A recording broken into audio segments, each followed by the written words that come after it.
Muy buenas, ingeniera Palacio. El primer tema que se trató de la clase de la unidad número 4 fue el desorden ambiótico o fisiológico. Las enfermedades ambióticas o no infecciosas de la planta son el producto de la falta de exceso de algunos factores necesarios para la vida de las plantas. No hay presencia de patógenos, por lo tanto no pueden ser transmitidas de las plantas enfermas a las plantas sanas. Puede afectar a las plantas en cualquiera de sus etapas de desarrollo: semilla, plántula, planta de crecimiento y planta de madura o del fruto. Y puede ser ocasionado el daño durante el cultivo y el almacenamiento, incluso durante el mercadeo. La diagnosis es de alguna enfermedad biótica que puede ser sencilla porque existen síntomas muy característicos que se deben al exceso de o falta de algún factor en el ambiente. En otros casos es necesario examinar cuidadosamente cuáles eran las condiciones climáticas que prevalecen desde antes de la aparición de las enfermedades, los cambios en los niveles de contaminación del suelo y de la atmósfera de la zona del problema, también de la práctica agrícola o incendio el que produjeron. El estrés del producto por el calor y quemaduras fiolares. Rara vez en la naturaleza se da la temperatura demasiado elevada como para soportar el límite que pueden soportar las plantas, especialmente si ella está en una zona de origen. La planta diferencia su resistencia de acuerdo a la etapa de desarrollo en la que se encuentran los diferentes tejidos. En los días cálidos y soleados, la temperatura de la parte húmeda puede ser mayor, por ejemplo, en la zona de contacto entre los tejidos suculentos y el suelo, lo que causará cambios, coloración, aspecto húmedo en el fruto o en órganos del tejido localizado. El estrés ambiental. Se han llevado a cabo numerosas investigaciones acerca del estrés producido por sequía, inundaciones, salinidad y temperaturas extremas, altas y bajas. Sin embargo, los cultivos también se ven afectados por otros factores como la intensidad de la luz y del de carbono, ambos a los cuales también juega un papel importante en la pérdida de las cosechas agrícolas e industriales.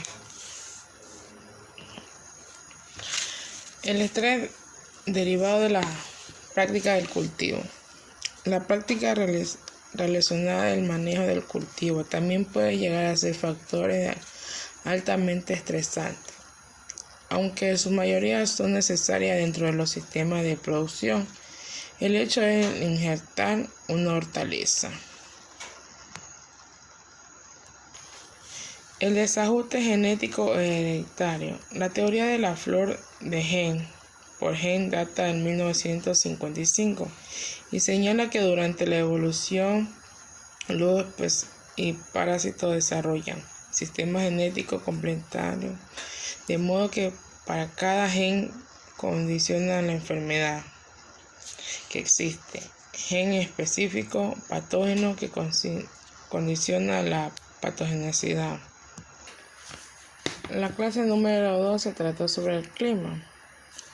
El cambio de climático es un factor que impulsa la propagación de plagas y enfermedades. Puede afectar el tamaño de población, la tasa de supervivencia y de distribución geográfica de las plagas y la intensidad desarrollada de distribución geográfica de las enfermedades, la temperatura y la precipitación. Cuando la temperatura y los niveles de precipitación aumentan, esto puede retrasar el crecimiento, y la producción de algunas especies de plagas. Y distribuirla a lavar los huevos. Las larvas de las plantas USP. Esto explica por qué muchas plagas se están alejando de los propios hacia precipitación y viento. Estos factores influyen directamente en la dinámica de población, tasa de producción y sobrevivencia. Al presentarse lluvia fuerte, la planta queda expuesta a daños mecánicos en su organismo, lo que hace más susceptible al daño por patógenos y las plagas. Asimismo, daño generado de población. El viento, así como puede ser un aliado del agricultor al hacer caer insectos de la planta, ayuda a la propagación de algunas plagas y enfermedades. Nubes de langosta, pulgones, escarabajos o de las patatas o indio pueden transportar semillas de mala hierba y pueden exportar la conservación de la fuerza bacteriana. La sequía. En algunos casos, las condiciones de temperatura de las plantas influyen en la actividad de obstrucción o alimentación de los insectos, lo que genera una presentación seleccionada de población de insectos sobre los cultivos bajo condiciones de sequía extrema. Algunos estudios han demostrado que bajo condiciones de sequía las plagas que más se ven fortalecidas son aquellas denominadas invasoras. Hamada 2011. Se ha confirmado que insectos pertenecientes al origen, tales como los chinches y tris, son los más beneficiados bajo estas condiciones, puesto que aumenta la temperatura, favorece la tasa de reproducción de estos insectos.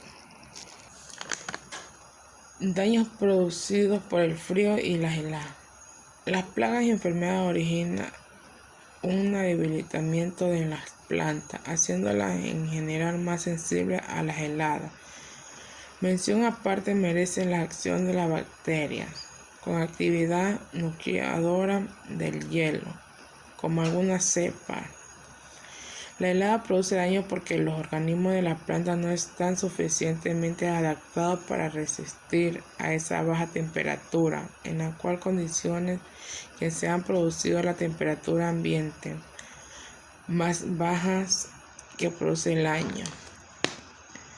En 30 minutos de exposición en un determinado estado fenológico.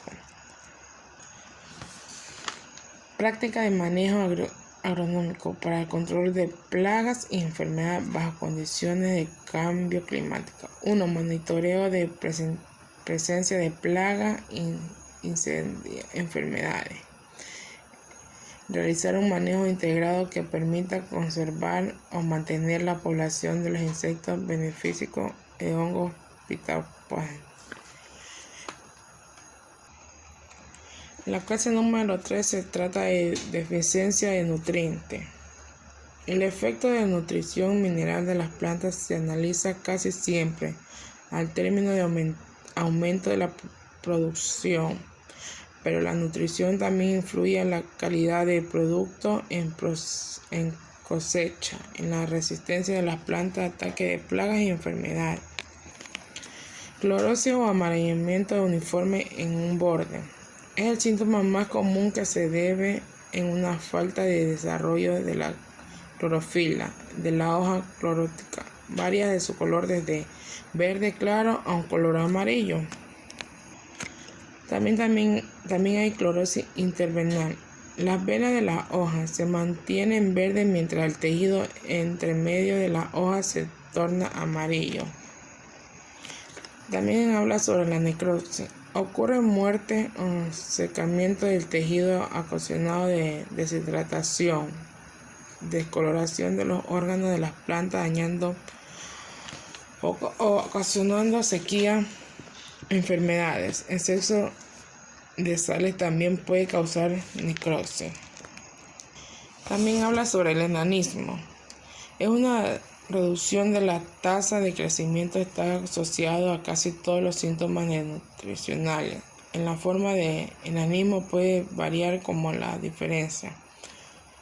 Coloración anormal. Algunas de estas nutricionales están caracterizadas por coloración roja, púrpura, marrón o verde oscuro. Coloración rojizo, púrpura se deben a la combinación del tejido. Afectación de las plantas por deficiencia.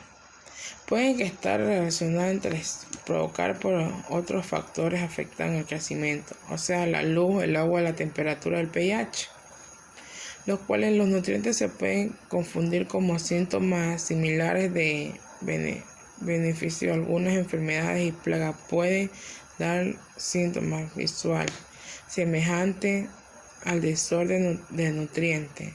Distintas especies pueden manifestar en forma diferente la deficiencia de un nutriente. El exceso de un nutriente puede ocasionar deficiencia en otros. Dice también la deficiencia de elementos mayores: el calcio, el nitrógeno, dióxido de carbono, fósforo, potasio, hierro, magnesio y magnesio.